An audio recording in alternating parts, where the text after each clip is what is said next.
Ouais l'équipe, j'espère que vous allez bien, c'est votre gars Barceloninho. On se retrouve pour une nouvelle vidéo aujourd'hui, donc ça fait longtemps que je n'avais pas mis de vidéo sur ma chaîne. Mais j'ai suivi le Barça à fond, vous connaissez toujours suivi le Barça à fond. Malheureusement, il y a des matchs qui du coup finissaient tard. Pour le montage, tout ça, c'était assez compliqué. Là, c'est beau, je suis relancé, là, je suis relancé à fond. Donc voilà, je suis stable. Et donc on va analyser et on va faire le débrief du match du FC Barcelone contre Valencia. Et quel match, quel match. Visca Barça. Non, plus sérieusement, ça va être un match très intéressant à analyser parce que je trouve qu'il y a quand même pas mal de choses à dire. Avec une compo qui a été remasterisée, c'est-à-dire qu'on n'a pas eu Lewandowski, on a eu Ferran en 9, en tout cas qui était plus un offensif. Je dis ça parce que ça pourrait être aussi un faux neuf. On avait déjà testé ce truc faux neuf avec Olmo, que j'avais kiffé. Le match contre le Betis, si je dis pas de bêtises, où Olmo il met un doublé passe D. Mais donc très intéressant. Pedri n'était pas là à cause d'une maladie, il avait la gastro, tout ça. Donc qui était remplacé par Frenkie de Jong. Incroyable, de Jong, on va en reparler. Et Fermin Lopez, du coup, qui remplace un Olmo. Donc dans un poste plus de numéro 10, plus offensif. Et quel match. Donc franchement, quel match. On va parler de ça, on va débriefer ensemble. Tout d'abord, j'aimerais dire un grand merci. Un grand merci à Hansi Flick. À Hansi Flick, parce qu'en fait, je pense qu'on n'arrive pas à analyser à quel point Hansi Flick il a instauré quelque chose que je voulais voir au Barça. C'est-à-dire que demain, tu me dis, comme on est match contre l'Atlético, tu me dis, on va jouer un beau football, mais on va perdre. J'aurais le seum, mais c'est pas grave. On a une identité maintenant. La Masia couplée avec la mentalité allemande, mais on fait des dégâts. Et je vais tomber sur toutes les personnes, parce que oui, il y a eu 7-1 pour le Barça. Toutes les personnes là qui supportent le Real Madrid et qui disent oui, d'accord, donc Valence, quand c'est contre le Barça, ça fait ça, mais Madrid, ça joue sa vie. Ok. Bien évidemment, on a connu un Valencia beaucoup plus dans le top, ça c'est sûr. Là, même moi, ça fait de le voir. Là, ils sont 19e, je crois. Ils vont être relégués en Division 2. C'est très dur. Mais les gars, c'est pas comme si on vous avait pas fouetté 4-0 et 5-2. Alors que même de vous-même, là, on leur a mis 7-1. De vous-même, vous pensez, oui, le Barça aurait pu en mettre 7 ou 8 au Real. Les gars, là, à un moment, faut regarder le Barça et dire, ok, Valence, ils étaient pas là. Ils ont pris 3 buts en 15 minutes. Est-ce que tu penses qu'ils avaient prévu ça? 3 buts en 15 minutes. Ils ont voulu jouer leur jeu. Malheureusement, bah regarde, quand tu vois, c'est Retafe, c'est les block-bags en fait qui nous niquent. Parce que là, regarde, tu veux jouer avec nous, tu perds. Bayern Munich qui veut jouer avec nous, tu perds. Real Madrid, tu veux jouer avec nous, tu perds. Benfica, la remontada, j'ai pas commenté. Mais tu veux jouer avec nous, tu perds. C'est tout en fait. Donc là, le problème, c'est que j'ai pas envie que les gens du coup ne jouent pas. Mais là, regardez, on est à 132 matchs sans un but. On est là, le top européen en termes de buts marqués et nombre de matchs joués. Et je crois que les deuxièmes, c'est Eindhoven, PSV Eindhoven. Attention, incroyable, qui vont jouer Liverpool du coup en Ligue des Champions là, après-demain. Donc voilà, c'est un petit débrief. Donc on va parler du 7-1, donc qui était un très très beau match plaisant à voir. Une manita dès la première mi-temps, donc 5-0, donc ça c'est géré, hein. C'est géré. Dans le top, il y a beaucoup de joueurs à mettre dans le top, hein.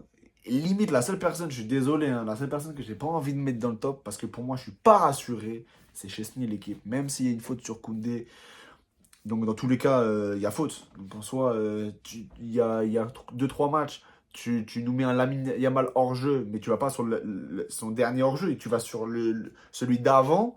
Et là, les gens, ils râlent parce que oui, ils sont les voir là. C'est normal, mon gars.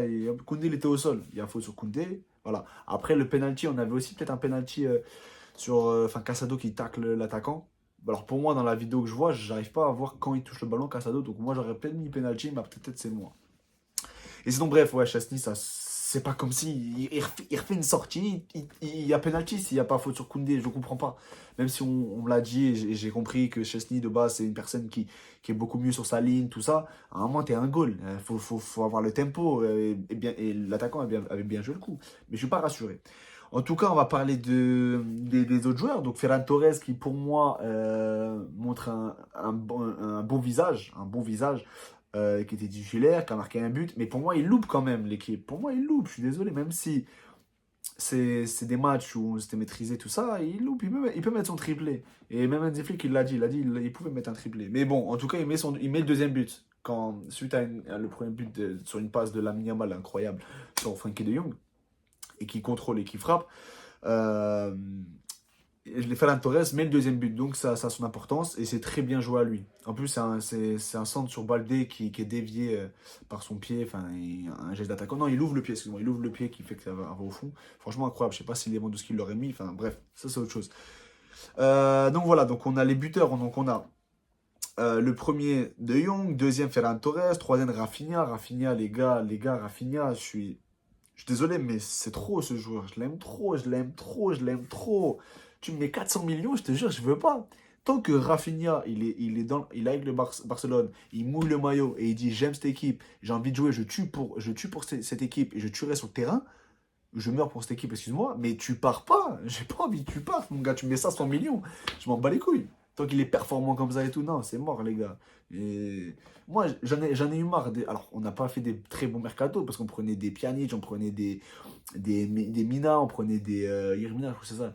On prenait des Minguesa, bref, des Griezmann qui, pour moi, à ce moment-là, c'était mort. On avait Messi. Griezmann, il avait un profil comme Messi, mais Messi, il y avait Messi, donc c'était meilleur. On prenait Depay. Tu vois, on manquait avoir un bon mercato. Dembélé, pour moi, il est venu au Barça. C'était un checkpoint pour moi. Il est devenu le Barça. C'était devenu un camp. En mode tranquille. C'est les vacances. Non, les gars, c'est pas comme ça. Là, on retrouve une ADN. On retrouve des gens qui aiment mouiller le maillot grâce à Hansi Flick. Tu vois qu'il met de l'importance. Regardez, même Gabi. Et Hansi Flick, il allait faire rentrer Gabi. Gabi, il a dit non, je fais jouer Pablo Torre. Pablo Torre, moi, c'est mon gars aussi. J'ai envie de le voir jouer. Je sais pas si vous voyez. Et j'ai remarqué ça aussi. Parce que en dehors de ce match 7-1, bref, on les a tapés. Ça me fait limite de la peine à la fin, mais bon, c'est comme ça. Hein. En vrai, si on pouvait en mettre 9, on aurait mis 9. Hein. Mais et si c'est le Real, on en met 15, c'est pas grave. Mais il y a un truc qui m'avait quand même frappé, c'est quand Hansi Flick il veut faire rentrer Gabi. Gabi, il dit non, donne justement des minutes à Pablo Torre. Et, euh, et tu vois qu'en fait, ça joue pour. Enfin, c'est pour le club. C'est pour le club. Et ce qui me choque, c'est qu'il n'y a pas de star dans cette équipe, à proprement dit. D'accord? Par exemple, je peux citer dans chaque club. Par exemple, Lewandowski, ça peut être vu comme une star, mais Lewandowski, il est un peu âgé maintenant. Ça fait sa deuxième saison, mais il commence bien au début, et il a 25 buts, et dès qu'il arrive sur les 25-26, il commence à rétrograder. Si je compare avec le Real, il compte sur des Mbappé, Vinicius, Bellingham, les Valverde, tout ça. C'est pas. Alors, il y en a, ils sont vus comme des stars. Valverde, je sais pas s'il est vu comme une star, d'accord? Mais c'est qu'en fait, on a un effectif. Si tu vois son papier, tu te dis, mais en fait, c'est l'équipe B. Honnêtement, quand tu vois Casado, les Fermin Lopez, Ferran Torres, Rafinha, si tu connais pas, si t'as pas regardé le Barça actuellement, bon là je pense tout le monde en parle, mais tu vois l'effectif, tu te dis mais attends, mais c'est le Barça là qui met 101 buts en 32 matchs. C'est ça en fait qui me choque. Et moi j'adore, on a du caractère, on a de l'envie, on veut aller de l'avant. Le milieu pour moi, on va arrêter, on a le meilleur milieu du monde. On a le meilleur milieu du monde, c'est tout. Et on fait tout ce qu'on veut, on fait tout ce qu'on veut. Pedri, pour moi, c'est le meilleur milieu du monde. À un moment, il faut arrêter. Il fait une saison de dingue. Koubarsi, il fait une saison de dingue aussi. Lamine Yamal aussi. Mais il faut arrêter de parler que de Lamine Yamal. Moi, je le kiffe. Mais en fait, tellement j'ai de l'amour pour ce joueur-là. J'ai pas envie de lui porter l'œil, mais il n'y a pas que ça. C'est que je vais lui en demander aussi pas mal. Beaucoup. D'accord, là, par exemple, moi, j'aurais voulu qu'il mette son but hier. Mais il a fait une passe D incroyable. Et voilà. Mais comment dire, faut quand même calmer la chose parce qu'il y en a des Koubarsi, on a des Casado, mais Casado 21 ans, mais même, on s'en fout de l'âge. Il est trop fort. De base, équipe B, on l'a déjà dit. Mais là, il s'impose en tant que titulaire. De Jong qui retrouve un niveau donc plus offensif, du coup, plus offensif. Et il est là où il doit être, en fait. Là, on reconnaît un peu le De Jong de l'Ajax, tu vois. Et Rafinha, qui est pareil, il a peut mettre un doublé, mais il tape sur la barre. Pied droit, mauvais pied en plus. Rafinha, je sais pas comment vous dire, moi, Rafinha, c'est réellement ma pépite, en fait, de cette saison. C'est c'est vraiment l'esprit guerrier, l'esprit revanchard. Le mec, il aurait pu cracher sur Barcelone parce qu'on voulait le changer. Je sais pas, j'ai un affect particulier avec Rafinha et ce, grâce aussi à Hansi Flick. Hansi Flick, il donne de l'importance à des joueurs comme ça. C'est des talents, en fait. C'est des talents. De base, ça aurait pu être des talents tués. D'accord, là, c'est des talentueux. Ils sont talentueux, franchement. C'est. C'est incroyable, j'adore voir cette équipe. Moi, je vous le dis, les gars, s'il y a une victoire du Barça, pariez sur +3, +4, c'est tout. Les Clasico, 2 fois j'ai mis +3. Allez, on empoche, c'est tout. Mais bref, j'ai pas envie de dire ça pour le karma, il nous frappe. Mais en tout cas, voilà, c'est ce Barça-là que j'aime bien voir. Bien évidemment, en championnat, on avait besoin de ces points-là, parce que je crois les 8 derniers matchs, on n'avait fait qu'une victoire. On se reconnaissait pas, même s'il y avait des erreurs d'arbitrage, tout ça. Et bref, on va pas se cacher derrière l'arbitrage. Il y a des matchs qu'on devait gagner, on n'a pas réussi à les gagner. Retafe, on le savait qu'ils allaient jouer bloc bas. Les arbitres, ils savent que c'est des casseurs et il n'y a pas de carton, bref, il n'y a rien. Bref, ça c'est autre chose. On va pas parler de ça. Mais en tout cas, voilà, contre Valence, c'était. Ouais, c'est plus qu'une manita. C'était un match dominé 80, je crois, 2% à 18 ou 80-20 à la fin, quoi. Euh, c'est beau. Et en fait, comme je dis, les gens ils vont critiquer Valence. Ouais, ils sont 3-0. Troisième minute de jeu, il y a déjà un 0. 2-0 au bout de 8, je crois. Et après 15 minutes de jeu, 3-0. Tu veux faire quoi face à ça? C'est fini. Il n'y a pas de win. Peut-être que le problème du Real, c'est qu'ils n'étaient pas tueurs avant. Je sais pas. Et peut-être que oui. Peut-être que Valence, il joue de ouf contre vous. Peut-être c'est ça. Le problème, c'est qu'en deux matchs, on vous met 9-2 aussi. Donc, il n'y a pas que Valence. Il n'y a pas que bêtise. Vous aussi, vous avez pris votre manita. Et encore, même vous, vous savez qu'on aurait pu vous en mettre plus. Bref, ça c'est autre chose. Mais voilà, juste pour dire qu'il ne faut pas qu'on enlève faut pas qu'on minimise cette victoire, cette 1, bon, on va pas la minimiser, mais il faut pas qu'on minimise cette victoire parce que ça montre du caractère, ça montre de l'envie suite à Benfica en plus. Parce que là, par exemple, comment dire, il y a des personnes qui ont pu douter face à Benfica.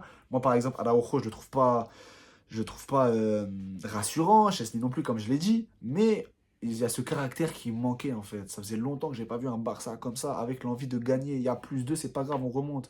Là, contre Valencia, il y a 5-0 à la mi-temps. Voilà, c'est de base, tu t'arrêtes à 3-0, tranquille. Non, non, moi c'est ça que je veux voir. Bien sûr que s'il y a eu 5-0 comme ça, et deuxième mi-temps, Valence, ils en mettent 5-5 fin du match. Là, j'aurais été dégoûté. Mais au moins, j'aurais vu du foot. C'est ça que je veux voir. Et donc voilà, franchement, c'était un très beau match à voir, très plaisant. J'espère que on va aller chercher cette victoire face à l'Atalanta. En tout cas, l'équipage, je ne sais pas ce que vous avez pensé de ce match-là. Dites-moi un peu vos tops et vos flops. Quand je dis les tops, bien sûr, il y a beaucoup de tops. C'est vraiment ceux qui vous ont tapé dans l'œil. C'est vraiment ceux qui vous ont choqué. D'accord? Fermin Lopez, je n'en ai pas assez parlé. 2 buts de passe D. Fermin Lopez, en fait, c'est ce jour-là, quand il excelle comme ça, je ne suis pas choqué. C'est le mec qu'on avait vu déjà la saison dernière avec le Barça, fin de saison. C'est le mec avec l'Euro, qui était incroyable. C'est Fermin, quoi. Même au JO, si je dis pas de bêtises. Si je dis pas de bêtises, c'était même au JO. Mais non, voilà, c'est quelque chose d'incroyable. J'adore voir le Barça jouer. J'ai pas pu faire d'autres débriefs avant, mais là, vraiment, je suis relancé. Mais voilà l'équipage. J'espère en tout cas que vous avez kiffé ce petit débrief. Donc voilà, c'était plus un après-match, quoi. C'était un après-match pour vous dire que j'adore voir cette équipe jouer. Et j'espère qu'elle va jouer encore comme ça et dominer ces matchs de A à Z jusqu'à la fin.